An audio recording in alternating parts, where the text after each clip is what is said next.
সিজাৰিন ডেলিভাৰীৰ পিছত আপোনাৰ পেটটো ডাঙৰ হৈ থাকি যায় নেকি? একেবাৰে নহয়। আচলতে নৰ্মেল ডেলিভাৰী হওক বা সিজাৰিন হওক, পেটটো ডাঙৰ হৈ থকাৰ লগত তাৰ কোনো সম্বন্ধ নাই।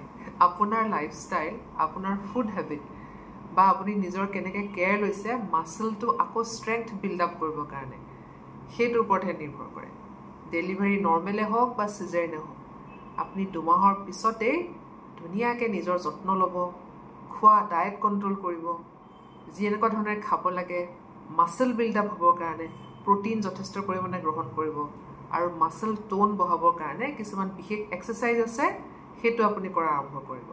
আৰু এটা কথা মনত ৰাখিব, ডেলিভাৰী ইমিডিয়েট পিছত যিহেতু আপোনাৰ পাম যোৱা বেলুনৰ নিচিনা হৈ থাকে পেটটো, সেই গতিকে আপুনি কনচিয়াছলি ভিতৰৰ ফালে পেটটো এনেকৈ কোচ খুৱাই টানি থাকিব লাগে, টোন কৰি থাকিব লাগে, যিমান মনত পৰে সিমানখিনি সময়।